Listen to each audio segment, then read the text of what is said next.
Welcome to Sergeant Dorsey Speaks on Thursdays at 5 p.m. Pacific and 8 p.m. Eastern. Thank you for joining us. I hope you like the new setup and all the hard work that I've been doing along with my team. Thank you to my team. Kay Rose over in Texas, Michael here locally with me, and my editor and reviewer in chief, David, over in Florida. Thank you guys for helping me get this together. Listen, come on in, settle down. And in case you haven't noticed, if you missed it, my podcast dropped on Tuesday, new content every Tuesday. Be sure to subscribe to the podcast platform of your choice, iHeart, Spotify, Spreaker, TuneIn, etc. You can find me on all of them. Today, I'm going to be doing that thing that I do, you guys. You know, as an LAPD insider, I am not opposed to pulling the covers back and exposing that blue wall of silence, blue shower curtain, whatever cliche you want to use. We'll be doing all of that today. I'll be providing an insider perspective on police culture, police training, police policy. I will help you decipher police code talk when you hear it. You know what I'm talking about, that stuff police chiefs, sheriffs, and commissioners say, when they want to, create a narrative, right? So we'll be discussing all of that. Breaking news, trending news. I'll be talking about the DR goings on in St. Louis and an uptick in officer involved shootings on a national level. So sit back, relax, enjoy, and comment and let me know what you think about my new look. Sergeant Dorsey Speaks starts now.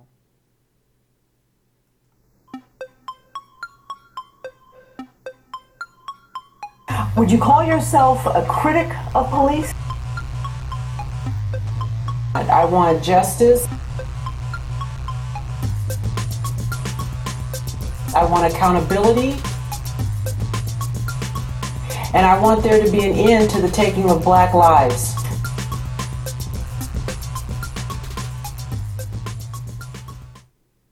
Hey everybody, welcome to Sergeant Dorsey Speaks. Let's get right to it. I want to start off talking about gun violence in Chicago, and this time it hits home. It was about 1:30 in the morning on June the 26th when an off-duty Chicago officer was shot. He was sitting in a car with another friend, and they were having a conversation, and someone started circling the area, it's reported. A four-door black Toyota Corolla or Nissan Altima was circling the block, and this off-duty officer, who's 25 years old, name has not been released yet, he got a little concerned and, started his car and tried to get out of the area. And as he did that, when the officer pulled out into traffic to leave, the suspect vehicle came back around, pulled up behind him, and someone in the car opened fire.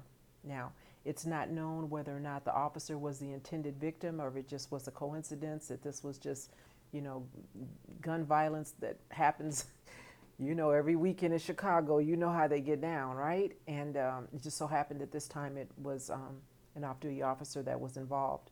It's reported that the gun blast blew out the back window of the officer's SUV and struck him in the back of the head. He then, because he was in motion in his vehicle, struck a pole, a tree, and a fence at an elementary school before his car came to a complete stop.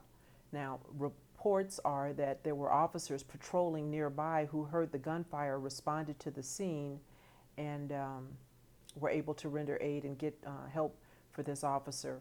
It's also reported that he is, while in critical condition, is responsive to stimuli and was able to give a thumbs up to Superintendent Eddie Johnson, who visited the young officer in the hospital. So, listen, police work is dangerous, on duty, off duty, right? And so to that end, Fulton County Sheriff's Deputy by the name of Troy Chisholm, 39, died after being shot while responding to a call in Illinois of a barricaded suspect. And in addition to the names that I've already mentioned, it's reported that over the last 9 days, 5 police officers across the country have been shot and killed. An officer by the name of John Hetland in Racine, Wisconsin, was shot on June 17th. Corporal Jose Speedy Esprecueta in Mission, Texas, was shot on June the 20th. And then in nearby in St. Louis, an officer by the name of Michael Langsdorff was shot on June 23rd. And here in Sacramento, California, young female officer Tara O'Sullivan was ambushed and killed in the line of duty while responding to a domestic violence call. So listen, police work is very dangerous, and but for the grace of God, there go I, right? At any point, at any time, an officer can lose their life in the line of duty. And so I'm saddened that there's an uptick in what's reported as ambushes and suspects, shooting at the police and seriously injuring them, and in some instances killing them. It's not good. It's not good. Be careful. To my family in blue, be careful. On to other DR news. Listen, I'm having a hard time keeping up, you guys. There's another death. As I was getting ready to come to you today, there was another death reported within the hour that I was preparing for you. And this time, I was ready to say that there were 14 deaths, but to be honest with you, I don't know how many people have died in the DR because I'm having a hard time keeping up. Just right now, it was reported that a gentleman by the name of Khalid Atkins, he's 46 years old, from Denver, Colorado, was trying to leave the DR. He was actually had already boarded a plane on his way home, and he was forced to disembark because he was so sick. It's reported that he was in the restroom on the plane vomiting, and they had him get off the plane, and then he was hospitalized for 3 days, where his sister-in-law says in Santo Domingo he was hospitalized in critical condition, vomiting, alone, and screaming in pain in his hospital bed. The sister-in-law was told that at that time his kidneys were failing, and then it's reported that he passed away on Tuesday in Santo Domingo in the Dominican Republic.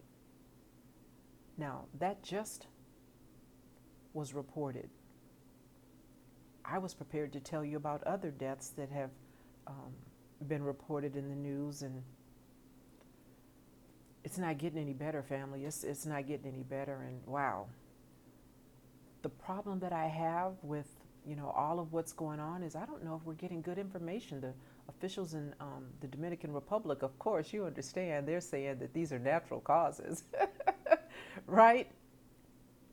All of a sudden, people are going to the Dominican Republic and their kidneys fail. That's just a natural cause. It's nothing to be concerned about. And so, what I find problematic is that in the case of Mr. Atkins, it's reported that the autopsy is going to be conducted there in the Dominican Republic. So that means if and whenever his family does get his body back, and listen, I read somewhere that they're wanting to, cremate the bodies right away. So, if family is able to get remains back, I don't know if they'll be able to conduct an independent autopsy on their own that won't be tainted somehow because of something that may have been done to the body in the midst of their autopsy, right? It's all bad. In addition to Mr. Atkins, there's a gentleman by the name of Vittorio Caruso. He's 56 years old. He is the owner of a pizzeria in Long Island. I thought he was the 12th. I don't know the number, but nonetheless, Mr. Caruso died while visiting Boca Chica Resort in Santo Domingo. That was on June 17th. Lisa Maria Caruso, his sister-in-law, said that he was in perfectly good health, and so clearly they're not buying that whole natural cause thing. A gentleman by the name of Joseph Allen died on June 13th. Layla Cox died on June 10th. Jerry Coran, 78-year-old police officer, died back in January while staying at the Dreams Resort in Punta Cana.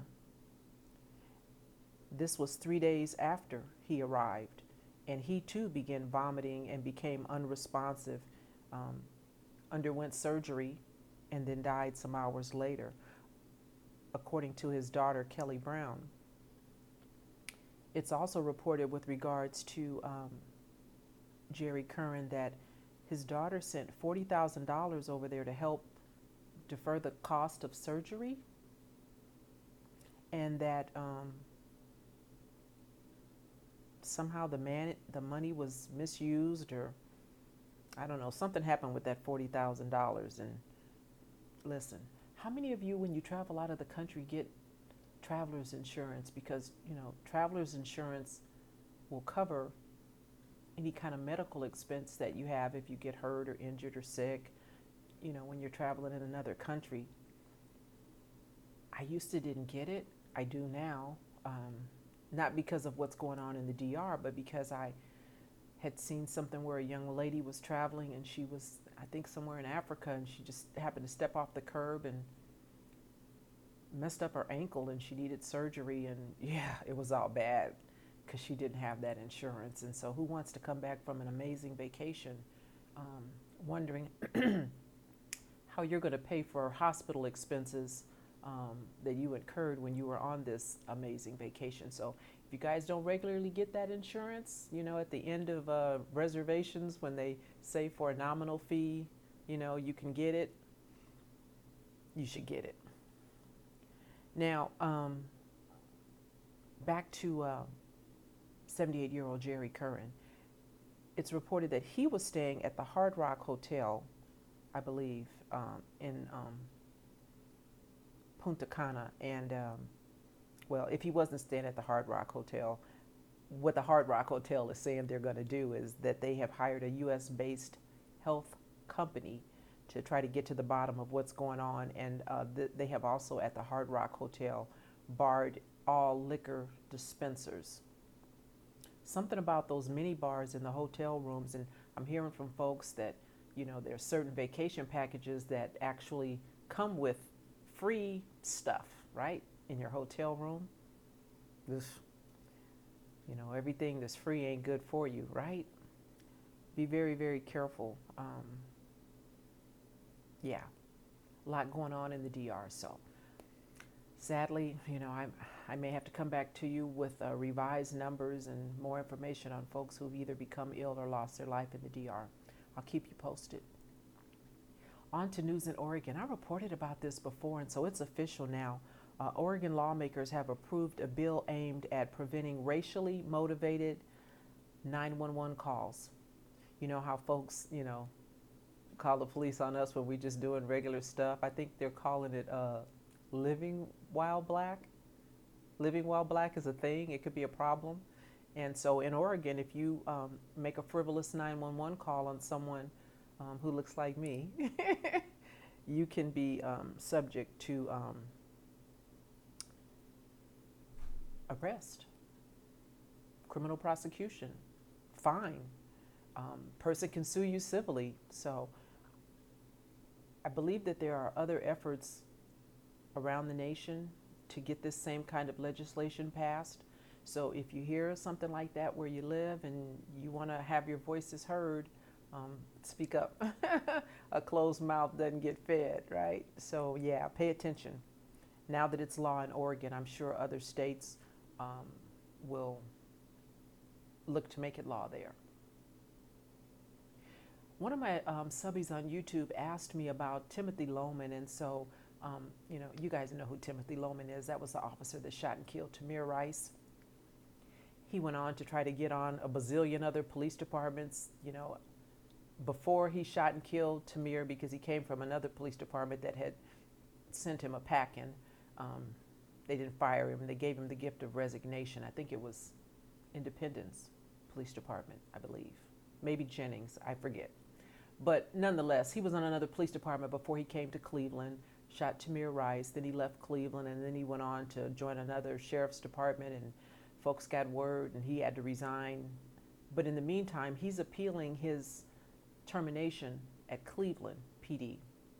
And someone was asking me, one of my YouTube subbies, whether or not that thing had been resolved. And so I said that I would look into it, and I did. And what I found out is that on June the 4th, Tamir Rice's mother took petitions, 170,000 petitions with signatures. Well, she took petitions with over 170,000 signatures to the Cleveland Police Union in an attempt to stop them from pursuing the appeal of Timothy Loehmann's termination. Not sure how successful that petition effort is going to be. Not sure if there will be others. But right now, because the city arbiter upheld Loehmann's firing, the police union is assisting him in appealing the termination. And the police union there says that they will continue to assist him in appealing. So I'll continue to monitor it, and whenever I hear of a final resolution with regards to is he going to get his job back or not, I'll let you know. But listen, I'm concerned, and what's up with this dude that he wants to be the police so bad? I mean, he's been trying for years, here, there, and everywhere. Any police department where he applies should have reason to pause. That's not even normal. I don't get it. I hope that he doesn't land on another police department or another sheriff's department somewhere in a town near you, because this guy is really scary, in my opinion. And evidently he's scary in the opinion of the deputy chief over at the department that he came to before he was hired at Cleveland, because the deputy chief said that this guy scared him. So I'm not alone in that assumption. There's a call to action that one of my Facebook family members had put out, and so I'm just going to share it with you. And it's kind of long and involved, but I'll try to give you the Reader's Digest version, and I will include in the comments a link to the story, as well as a couple of sample letters, because what they are asking for over in St. Louis is for people to get involved. Circuit Attorney Kim Gardner over in St. Louis, they believe is being wrongly maligned. She has been doing some things that have ruffled some feathers over there. I reported on this before, where she said, I think she told, the police chief over there that she wasn't even going to take cases brought by his officers because they were so egregious in their activities. And so now, because of that and other reform that she's trying to make over there in St. Louis, she is under attack. And sounds like the way that it goes is that because she's under attack, she's looking to have representation, paid representation. And I think that's something that normally happens if you don't look like me and Kim. But in this case, there is a St. Louis City Councilor by the name of Julian Bush, who has joined up with another St. Louis taxpayer, and they have filed a suit against Circuit Attorney Kim Gardner. And they're trying to prevent her from getting assistance in the paying of legal fees. And I guess the folks over there that are supporting her don't think that that's right, and they think that, she should get assistance with this civil suit that this other counselor and taxpayer have joined together to put forth.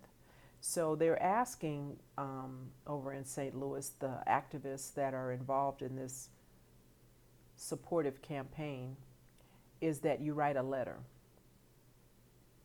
And they want you to write a letter, and they're asking you to say some very specific stuff. And so that's why I'll put in the comments a link that includes the story as well as the actual letter. You can tweak it however you want. But you need to sign this letter, and you need to mail it to Mayor Krewson, Krewson in St. Louis. Comptroller Darlene Green needs to get a copy, and Aldermanic Board President Lewis Reed needs to get a copy. So you need to make 3 copies of this sample letter that I'll share with you, and you need to mail a copy to all 3 of those people if you live over in St. Louis. Okay? So that's what's going on over there. For those of you who live in St. Louis, pay attention. Circuit Attorney Kim Gardner needs your support. She can't help you if you don't help her. Now, Jussie Smollett back in the news. While empire may be ending, his troubles are not. Evidently, there is a request from a judge, not a request, actually, the judge ordered it. He ordered the special prosecutor to examine Jussie Smollett's probe, whatever that means. That whole mess surrounding, was he a victim, wasn't he a victim, did he lie, all of that. This judge has ordered the special prosecutor to look into that. Michael Tuman is the judge, and the judge believes that, the law enforcement officers' frustrations during that whole debacle were well placed, and thinks that because of this case consisting of unprecedented irregularities, the special prosecutor absolutely needs to take another look and determine whether or not Jussie Smollett should be charged.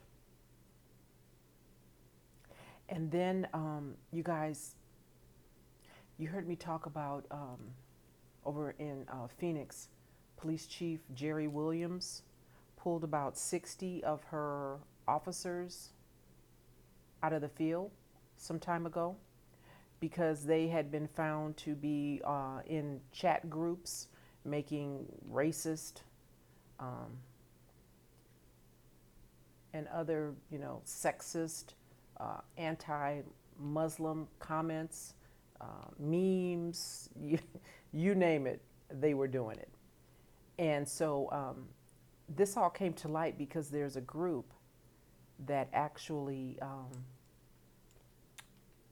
did some kind of database search, and they found out that police officers around the nation in several different groups were involved in some shenanigans. And so Jerry Williams over in Phoenix pulled 60 of her officers out of the field. Well, now over in Philadelphia, same thing. 72 police officers over in Philadelphia have been placed on desk duty because of offensive social media posts. And the group that did this survey, if you will, is called the Plainview Project. And they have released thousands of Facebook posts and comments by current and former police officers. And again, the comments range from racist memes, officers are celebrating violence. A lot of offensive material. So now Philadelphia's pulled 72 of their officers out of the field, put them on administrative duty because they have a policy. They have a social media policy, and it prohibits profanity, discriminatory language, as well as personal insults. It's reported that this particular scandal is affecting the Philadelphia Police Department to the tune of 300 officers. 300. That's crazy. Philadelphia has about 6,500 active officers, but 300 of them have been alleged to have engaged in discriminatory language, personal insults, celebrating violence and profanity on social media. I don't understand how folks, folks don't realize that, there's no such thing as privacy on social media. Once it's out there, it's out there. Even if you delete it, it's out there. And I'm glad that they're doing it, right? Because when they show us who they are, we get to believe them. We should believe them. And so, in addition to the officers, 300 of them over in Philly, Phoenix, as I mentioned, has already pulled 60. And there are officers on the St. Louis Police Department as well as the Dallas Police Department who are also being looked at in an effort to make a determination whether or not their comments were distasteful and whether or not those that included violent material should warrant any kind of disciplinary action or termination. I'll take terminations for 300, Alec. I'm just saying, if that's who they are and they have that kind of a bias, they shouldn't be the police. They really shouldn't. So I'll keep you posted. Also, previously reported, I'll update you on what's going on over in Portsmouth, Virginia. Remember there was a female police chief over there by the name of Tanya Chapman. Now, she was the first black woman to lead a municipal department in Virginia. And earlier this year, back in March, she was forced out. She was run out on a rail because, according to her, she was trying to change the system, or change the culture, rather, of systemic bias and racial tension. And for her troubles, she was forced to resign. And once Tanya Chapman was forced to resign, they put another black woman by the name of Angela Green in the position of interim chief. I'm hearing from our sources on the ground that Angela Green, they just made her. She's the chief now. Yeah. So, you know, according to my source, who shall remain nameless, as I often say, all skin folk ain't kinfolk, right? They didn't make Angela Green for nothing.